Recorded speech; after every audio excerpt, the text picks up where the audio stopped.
sini kami dari kelompok 6 yang beranggota saya Divina Zaratushita dari absen 12. Saya Rekisya Putri Fatima dari absen 30. Saya Nisha Rizkarta dari absen 25. Saya Vina Amelia Putri dari absen 14.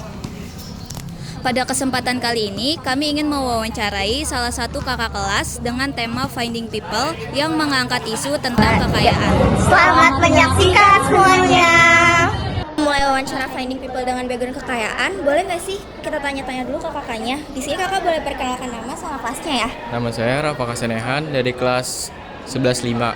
Oh, Kak Rafa dari kelas 11.5 ya. Boleh kasih tahu nggak nih tempat lahirnya di mana? Tempat lahirnya di Jakarta. Wah, asli orang sini ya berarti ya. Sekarang alamat rumah kakaknya ada di mana? Di Jalan Haji Teman Barat 1. Oke, kalau boleh tahu hobi kakaknya sekarang lagi suka ngapain nih, Kak? Kalau sekarang sih main game ya. Kalau buat kedepannya nih, kakak udah ada bayangan buat kerja di mana atau cita-cita tertentu nggak sih, Kak? Kalau sesuai jurusan sih ya mau masuk Pertamina sih. Soalnya kan IPAS ya. Kalau menurut kakak sendiri, tips and trick bisa sukses di SMA 104 gimana tuh, Kak? Yang paling penting sih tingkatin nilai aja sama aktif di kelas. Kakaknya ada kebiasaan khusus nggak buat bantu lancar sekolah di SMA 104? Ini sih kayak banyakin latihan sosiologi gitu. Dan yang paling penting itu ngerangkum, nyatat materi-materi tersebut. Kalau untuk pelajaran sosiologi biasanya kakak ada cara khusus nggak biar gampang pahamin pelajarannya? Pelajarannya ya kayak ngehafal kayak gitu, lebih luasin ilmunya, pengawasannya gitu. Nah, setelah kita kenalan dengan Kak Rafa, kita mulai ya wawancaranya dengan tema Finding People, background kekayaan. Biasanya apa sih yang kakak bayangkan kalau dengar kata kaya? Kayak aku langsung kepikiran sih, kayak bukan cuma uang ya, tapi juga banyak pilihannya. Kayak dalam hidup bisa memilih tanpa mengkhawatirkan harga gitu.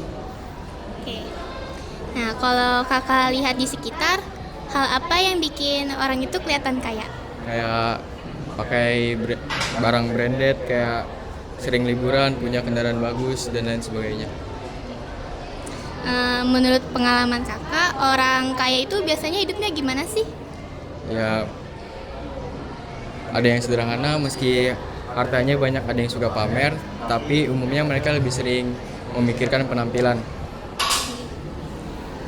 Apa bedanya orang kaya beneran sama orang yang cuma kelihatan kaya? Kalau orang kaya itu tidak perlu membuktikan kalau dirinya kaya ya. Kayak misalnya sementara yang cuma kelihatan kaya biasanya lebih fokus pada penampilan biar diakui orang kalau dirinya kaya.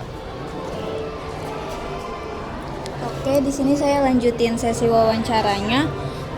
Apa hal kecil sehari-hari yang menurut kakak yang merasa cukup atau kaya? Kayak biar kan enak bareng keluarga gitu di luar kayak segala macamnya. Terus punya waktu istirahat yang cukup atau bisa menabung sedikit lebih ke depannya. Tiap bulan itu udah bikin aku merasa kaya sih. Kalau kakak bisa milih nih, lebih pengen kaya secara harta atau kaya secara pengalaman? Aku sih kayak lebih pilih pengalaman ya, karena pengalaman bisa jadi cerita, ilmu, dan kenangan yang abadi. Sementara harta bisa habis, kayak nggak selamanya harta itu ada. Kalau kakak punya kesempatan bantu orang dengan kekayaan kakak itu mau bantu dengan cara apa? Tapi kayak bukan cuma kasih uang sih, kayak kasih sesuatu aja yang berkelanjutan, misalnya beasiswa, kayak pelatihan kerja dan pengalaman kerja.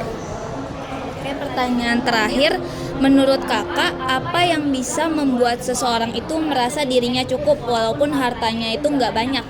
Kayak bisa rasa syukur dan pandangan hidup sih. Kalau kita fokus ke hal-hal kecil dulu yang kita punya, hati jadi lebih ringan, kadang cukup. Dan itu bukan soal isi dompet, tetapi isi hati. Terima kasih karena sesi wawancaranya sudah selesai. Terima kasih sudah luangkan waktunya ya. Wawancara dari kelompok 6 dengan tema kekayaan. Kurang lebihnya mohon maaf. Wassalamualaikum warahmatullahi wabarakatuh.